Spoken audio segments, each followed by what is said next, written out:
Welcome again to Two Dudes Talking Tanks. Today we will present you the most heavy and thickest Sherman variant of World War II.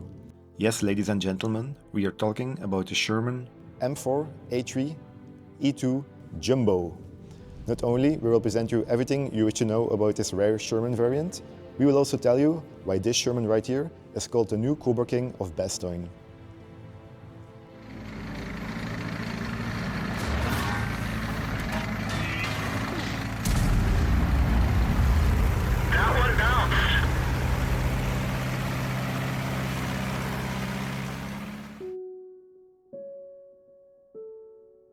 The Sherman M4A3E2 Jumbo was designed in early 1944 as a stopgap solution, an assault tank for attacking heavily fortified positions such as the German Siegfried Line in the European theater of war. This vehicle served as a stopgap solution because the new T-26 heavy tank was not expected to be ready in time for the invasion.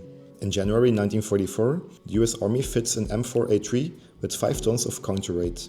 After a test drive of 800 kilometers, nothing abnormal is observed. It is therefore decided to expand the armor of some M4A3s. In March, the US Army approved the production of 254 vehicles, which were manufactured by the Fisher Body Corporation. The tank featured additional 1.5-inch armor plates welded onto the front and sides of a standard M4A3 hull, increasing frontal protection to 4 inches. A new massive turret was designed for the vehicle based on the T-23 model, featuring armor thickness of approximately 6 inches on all sides.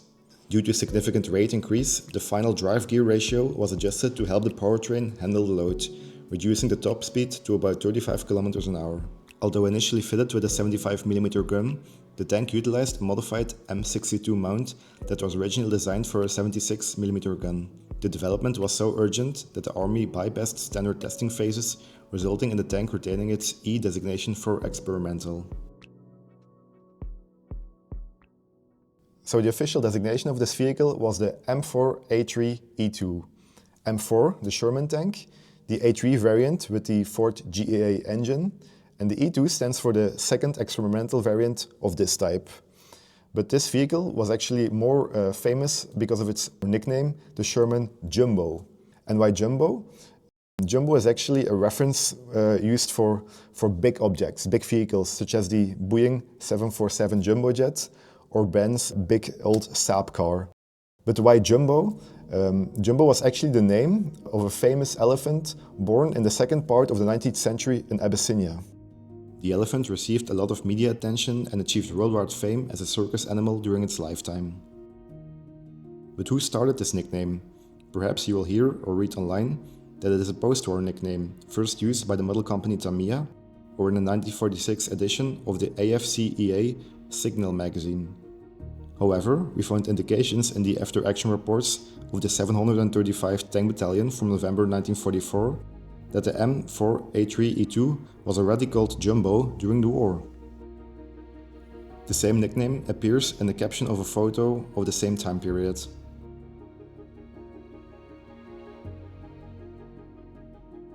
The Sherman Jumbo is mostly known for being a heavily armored variant of the Sherman tank. And already here in the front we can see why. A massive frontal plate of armor of 140mm thick. The Sherman Jumbo also only retains the most essential equipment on the front, such as the machine gun, the gun lock, but other equipment such as the headlights and the siren, for example, they are left out. Also the drivetrain, it is protected by this massive armor around the final housing, 139mm thick, and this added another 1.5 tons to the total weight of the tank. It also put a lot of strain on the suspension, the front bogies, so that was also a downside of this additional protection. Then the sides were also protected by an additional plate of armor, 76mm thick, and here we can see the massive weld seam of where these two armored plates meet. So this additional protection, it ran all the way to the back, and it consisted of 2 plates, and here you can see where these 2 plates meet, right in the middle of the Cobra King marking. So the standard gun shield of the Sherman tank, which was around 50mm thick, was reinforced with this massive plate of armor right here, which is 128mm thick. This new combination was called the combination gun mount T110, And of course it gave the Sherman Jumbo a massive amount of frontal armor. With this armor comes also a lot of weight, and the total weight of the turret was actually more than 9 tons, which is 2 tons heavier than the standard T-23 turret used on a Sherman with a 76mm gun. But still, this gave the Sherman turret good all-around protection, and the armoring was actually heavier than the armor of a Tiger I turret. However, below this additional armor, on the lower part of the vehicle hull, the original amount of armor of the Sherman tank is retained, and it is only 38mm thick. This is also the case for the back of the vehicle, the rear of the tank, which is also less protected than the other parts of the Jumbo. While the Jumbo was already unhealthy heavy, the US tankers started up-armoring their Shermans in the field for additional protection after encountering increasing handheld anti-tank weapons in urban environments. Some received a layer of concrete in the front, sandbags, and even tree logs on the sides. Here is a picture of a scale model that Robby made as an example. Some Jumbos were also equipped with Summerfield matting camouflage. So, because of the extra weight of the Sherman Jumbo, which had more than 6 tons of weight than another Sherman, it was decided to add some features on the tracks of the tanks. If you look closely, you will see that the tracks are larger than a normal Sherman tank. This is called a duckbill because it looks like the beak of a duck, and it was used to improve the motricity of the tank on a muddy field or rough terrain, because it gave less ground pressure to the tank. So it was really appreciated, but the mobility of the Sherman Jumbo was not better than another Sherman, even with those duckbills. The armament of the Sherman Jumbo. Well, the Sherman Jumbo is equipped with the M3 gun, 75mm, and this gun was very effective. You will often heard that the gun of the Sherman tank was not effective at all, but it was a good gun against the infantry, against the bunkers, the defended position, and so on, because it has a good high explosive shell, the M4A3E2 high explosive shell.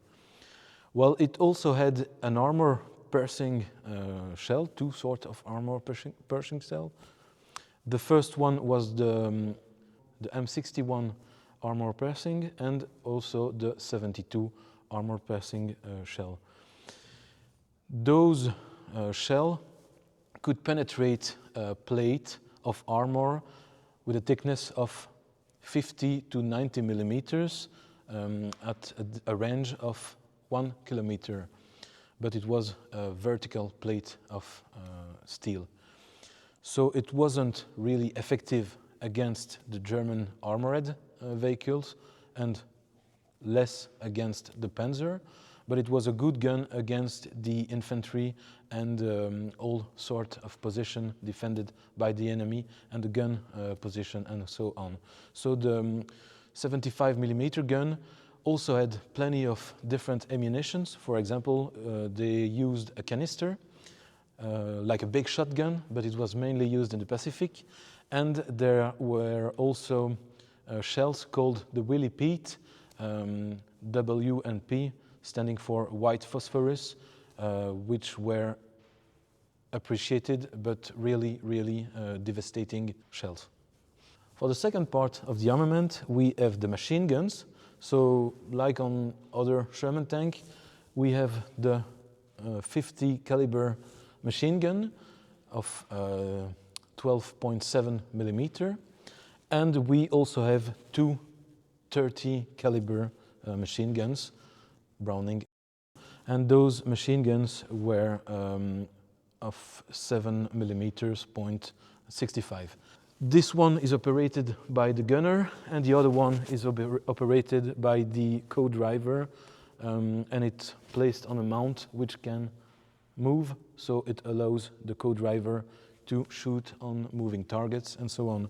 This one moved with the turret, so there are many possibilities of use with those two machine guns. And the 50 caliber machine gun can be used against the aircraft. That was not very effective, so it was more often used against the infantry, enemy infantry, or light armored vehicles. So the third machine gun, which is the second 30 caliber machine gun, is located at the co-driver position of the tank, and it's placed on a mount that allows the co-driver to shoot on the infantry and to move freely the machine gun. It's the same feature than in other US vehicle, like, for example, the Stuart tank, which also have that kind of mount for the 30 caliber machine gun. You can also see that there is some kind of a bell on the top of the turret. This is a searchlight, so there is no lightning on the front plate of the tank, but there is a lightning here on the top of the turret.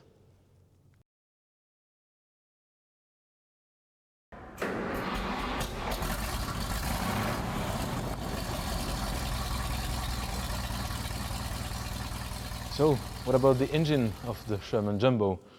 Well, at first, Sherman tanks had only a radial engine of 9 cylinders, and those engines were derivated from the aviation.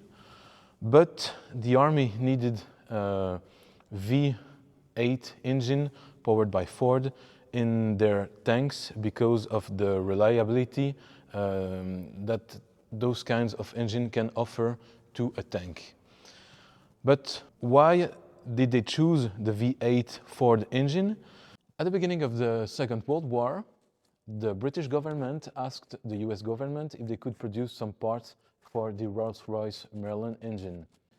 There were negotiations between Packard and Rolls-Royce, but eventually they asked to Ford if they could produce that kind of engine in the factories in Great Britain. Because Ford also had factories in Great Britain. Henry Ford decided to produce a full new engine in their Detroit factories, and they used the base of the Merlin engine, but they changed it a little bit. So, for example, the Merlin engine is a V12 cylinder, and they reduced it to a V8 cylinder. This engine produced 500 horsepower, which gave the Sherman tank quite a good mobility and also a good reliability. But the problem of this engine is it has a great fuel consumption. So it's always been the problem of the Ford GAA and the other version of the GAA, the GAF and the GAN. They always had a great fuel consumption. That was not really a problem for the US Army because they had a good fuel chain of distribution. But as we can see in July 1944, just after the D-Day landings, and also when they arrived in Belgium, they had some troubles of fuel distribution for the tanks, and so the Ford V8 engine was preferred by the US Army because it was easier to maintain, and also it was easier to link the engine with a gearbox. Here we can see the two hatches that allows to work on the engine, so it can be opened with those two things, and you can also refuel the tanks in oil and in fuel thanks to those fuel caps located on the back of the tank. There were different types of mass-produced engines fitted inside the Sherman tanks. The M4 and M4A1 had the 9 cylinders radial Continental engines. Derived from aviation, they were first quickly available during the first part of the Second World War. The M4A2 had a twin General Motor diesel engine, mainly used in the Pacific for Land-Lease Shermans and also in post-war Belgian tramways. The M4A3 Sherman had the Ford GAA V8 gasoline engine, and the M4A4 had a huge 20.5-liter, 30 cylinders, A57 multibank Chrysler engine made up with 5 6-cylinders inline engines assembled together. This type of engines were given to the British Army, while the US Army preferred the Ford GAA engine, requiring less maintenance and tuning. This is also the reason why it was fitted inside the Sherman Jumbo.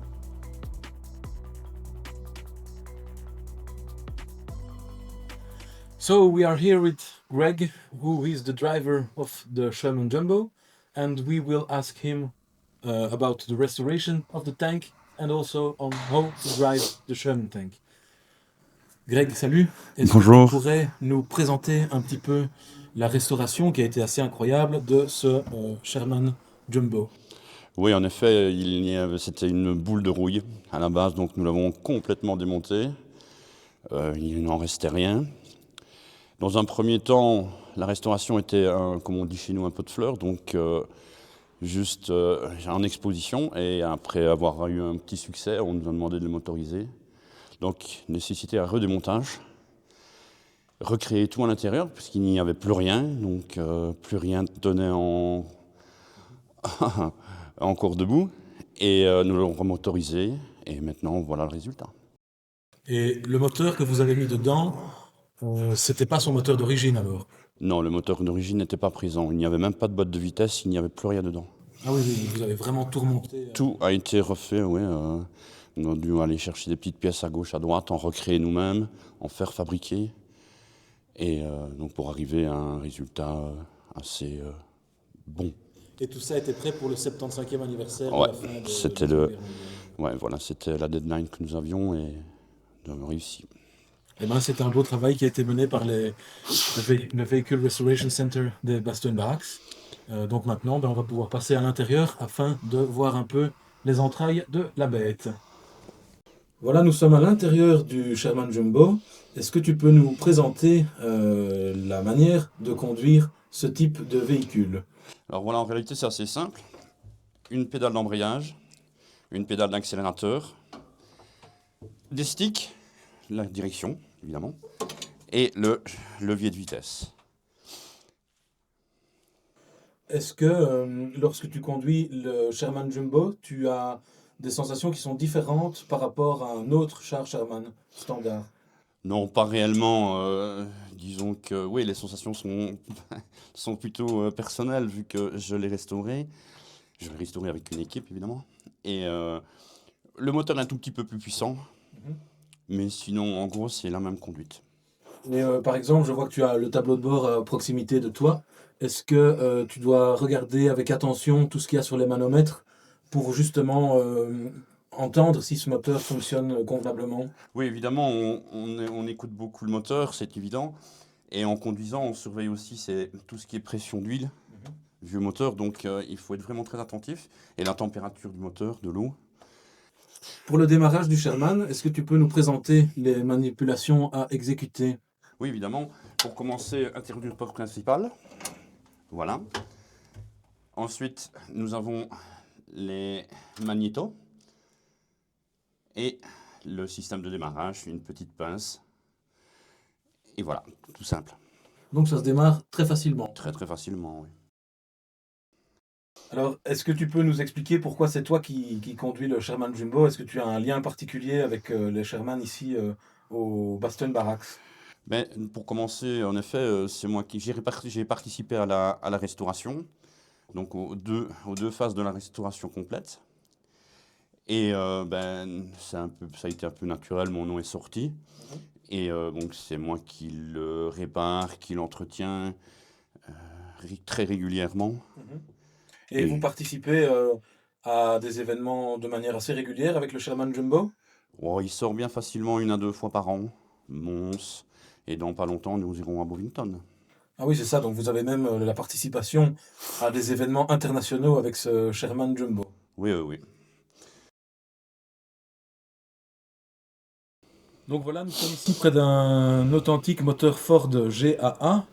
Pendant la Deuxième Guerre mondiale, les moteurs en étoile de 9 cylindres nécessitaient une révision toutes les 80 heures de fonctionnement. Greg, est-ce que tu peux nous dire si le moteur GAA nécessite beaucoup de maintenance. Non, pas vraiment, c'est un moteur assez robuste, mais vu son grand âge, on change régulièrement l'huile, faire les bougies et toujours un petit quelque chose à faire autour pour qu'il reste opérationnel. Au niveau des pièces, vous parvenez encore à trouver des pièces d'époque assez facilement? Des pièces d'époque, non, mais des refabrications comme des joints de culasse, oui. Et des gens qui arrivent à refaire, réparer certaines pièces qui nous manquent, nous. Et au niveau de la durabilité du moteur, je vois ici les arbres à cam, là-bas il y a un vilebrequin sur le sol. C'est des pièces qui ont été fabriquées pour durer. Est-ce que tu te rends compte que ce sont des pièces solides à l'utilisation? Ouais, c'est très solide, très robuste. C'est un très très bon moteur. Et au niveau de la consommation? Ça, c'est autre chose. On compte sur 6 litres au kilomètre, donc ça boit. Eh ben, merci pour ton interview. Et j'espère qu'on se retrouvera au Nuts Days au mois de décembre.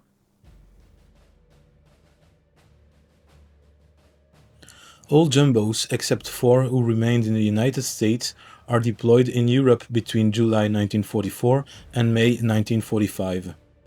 The tanks first arrived in France in September 1944.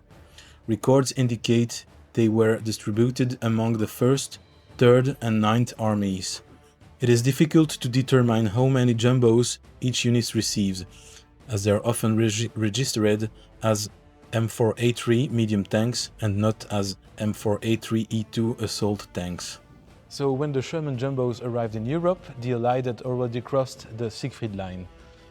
And the Sherman Jumbo took two other operative roles against the German army. So the first one was the leading vehicle of the column because of its improved armoring. So it was the first tank to take the shots from the enemy, and then the other one could react against the enemy troops.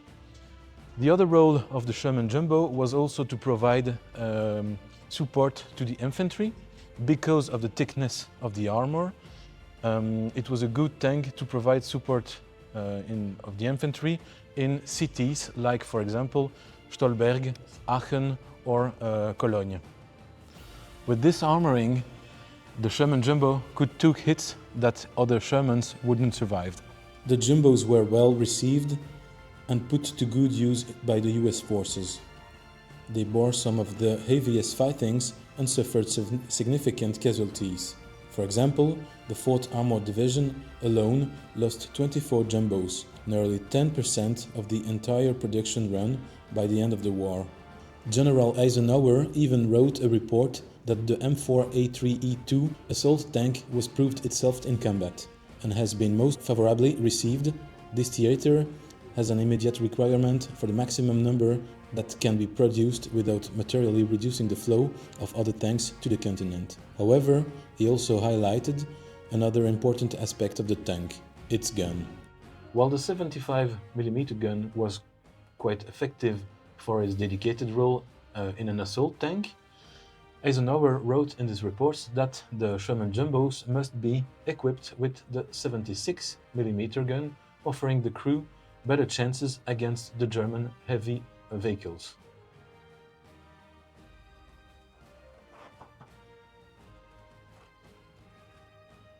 So I'm sitting here at the gunner position, and I can use the second armament, so the 30 caliber machine gun, by pushing this button with my foot.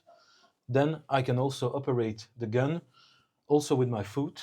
So if I push the second button, I will shoot a shell, and I can aim the enemy target with the sight here.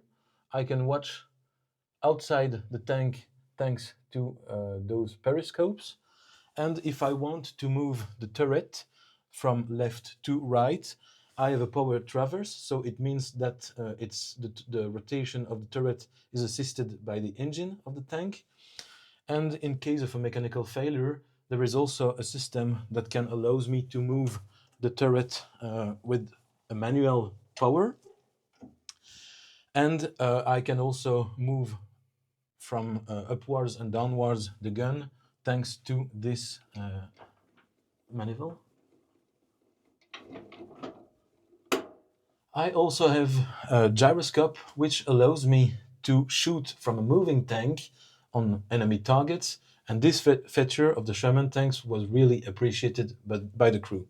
Approximately 100 Jumbos were upgraded to 76mm guns in February 1945 to increase their anti-armor capability. This was a relatively simple field modification because the turret's gun mount was already designed to accommodate the larger weapon.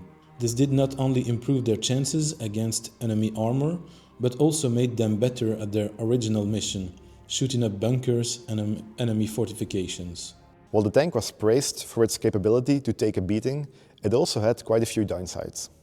The M4A3E2 Jumbo suffered from severely reduced mobility, with its top speed limited to 35 km an hour and a sluggish reverse speed of under 5 km an hour that made retreating from danger very difficult. Despite the addition of duckbill track extenders, the tank's high ground pressure caused it to falter in muddy conditions where standard Shermans could still operate. The immense weight of the extra armor placed extreme strain on the suspension, leading to bottom-out springs and front bogies that were prone to mechanical failure. And finally, the tank's additional protection was incomplete because the lower part of the sides and the rear still retained the same amount of armor as the regular M4 Sherman, leaving them vulnerable to mines and anti-tank fire.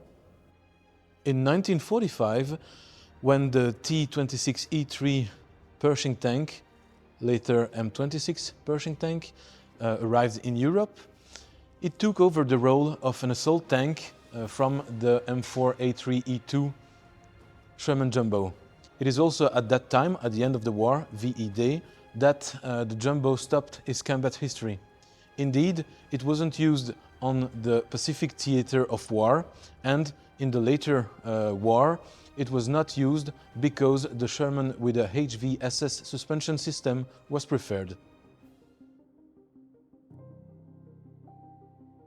The most famous Sherman Jumbo is undoubtedly the Cobra King, commanded by First Lieutenant Charles Bogus of C Company 37th Tank Battalion, part of the 4th Armored Division. The tank arrived at the port of Cherbourg on 3rd December 1944 and received its nickname in Metz. It earned lasting fame on 26 December 1944 when it successfully broke the encirclement of Bastogne. At approximately 10 to 5 p.m. that day, it established contact with the paratroopers of the 101st Airborne Division. The inscription "First in Bastogne" was hastily chalk painted on the left flank when the Time magazine requested a photograph, securing the tank's place in military history. At the time, Bogus commanded C Company of the 37th Armored Battalion, itself led by Lieutenant Colonel Creighton Abrams, a prominent officer after whom the modern M1 Abrams is named. The rest of the crew consisted of Hubert Smith, driver, Harold Hefner, bow gunner, Milton Dickerman, gunner, and James Murphy, loader. Bogus had only recently taken command, replacing Charles Trover, who had been killed by a sniper on the 23rd December 1944, while standing in a turret. After the breakthrough at Bastogne, Cobra King advanced further into Germany, and the First in Bastogne marking gradually disappeared. The tank was later assigned to a new crew and rearmed with a 76mm gun. On the 27th March 1945, Cobra King was hit, most likely by a Panzerfaust. It has long been believed that this damage occurred during the Hammelburg raid, when the tank supposedly took part in Task Force Baum during an attempt to rescue George Patton's son-in-law from a prisoner of war camp. However, this account has since been questioned. The rocket penetrated the armor and ignited a fire that destroyed the interior. Although the crew survived, they were forced to abandon the vehicle and the German forces intensified the fire. After the war, the tank was placed as a gate guardian at the Bastogne Barracks in Krelsheim, Germany. In 1967, it was transferred to Ferris Barracks, Erlangen, where it remained in storage until 1993. In 2008, it was moved again to the barracks in Vilseck. The same year, Keith Good, a US Army chaplain stationed in Germany, suspected that the then unidentified tank was in fact Cobra King, a hypothesis that was soon confirmed. The vehicle was transported to the Bastogne Museum for restoration. While the exterior was refurbished, the interior, heavily damaged by fire, was left unrestored. Today, Cobra King is on display at the National Museum of the United States Army near Washington, D.C. So if the original Cobra King is currently in the United States, then who do we have here at Bastogne Barracks? This vehicle is also an original Sherman Jumbo tank, and it has a different registration and serial number. Our tank was actually produced in July 1944 and afterwards shipped to Europe. It still retains its original 75mm gun, but its actual wartime service is still unknown to us. However, after the war, it was found in US military stocks in Germany. In 1948, the American Army selected a random Sherman tank at a depot in Germany and sent it to Belgium, where it was placed along the road between Dinant and Givet in Hermeton-sur-Meuse near Hastières. The tank served as a tribute to Paul Michel, a local dentist who, during their liberation in September 1944, had opened his house to nurses of the 9th Infantry Division and to wounded soldiers of the Battle of the Meuse. After Michel's passing, the tank was cared for by his family and the local community. Over time, however, the vehicle's condition deteriorated due to the proximity to the Meuse River. Despite this, the local community strongly opposed any attempt to remove the vehicle, reportedly even threatening to lie in front of the vehicle to prevent its relocation. Nevertheless, the tank remained the property of the US Army, which had by then recognized its rarity. After the tank was demanded back by the US Army, there were severe negotiations and an agreement was reached. The tank was donated to the Royal Military Museum in Brussels, at the time the only military museum officially recognized by the US authorities. As compensation, another Sherman tank, a Firefly fitted with a 75mm turret, was installed as a monument in the community. The museum committed to restoring the vehicles whose bogies had been severely damaged by moisture from the nearby river. An initial exterior restoration was carried out in the 1990s at Putty, during which the entire suspension on the river-facing side had to be replaced. After being displayed in Brussels, the tank was relocated around 2010, along with other World War II vehicles from the museum, to its external site at Bastogne Barracks. Around 2015, the Bastogne Barracks Vehicle Restoration Center began a 4-year project to return the tank to operational condition. The vehicle made its first public appearance in 2019 during the Nuts Days event, organized to commemorate the 75th anniversary of the Battle of the Bulge. Fitting for its new home, the tank was restored in the style of Cobra King, the Sherman Jumbo tank that famously broke the encirclement of Bastogne. In addition to the annual Nuts Weekend in Bastogne, the vehicle has taken part in events such as Tanks in Town and Mons, the Zomeroffensief at the Dutch Nationaal Militair Museum, and various commemorations. In 2025, marking the 80th anniversary of Belgium's liberation, it was even honored to participate in the official military parade on Belgium's National Day. So while this might not be the original Cobra King, it is still a very rare and historically significant vehicle for Bastogne Barracks and the city of Bastogne. It is currently in running condition and it takes part in the yearly parade through the heart of the city to commemorate all the soldiers that fought in the Battle of the Bulge. There are only around 8 surviving Sherman Jumbos in the world, and this one is the only one for the moment to be in running condition. So at the time it was already a rare variant of a massively produced tank, but we can say reasonably that the Bastogne Barracks have here a special gem in their collection. If you'd like to see it up close, you can visit us at Bastogne Barracks, or perhaps catch a glimpse of it in action during its summer visit to the United Kingdom this year.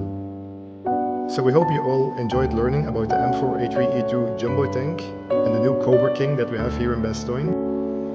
If so, give us a like, subscribe the channel, and see you next time!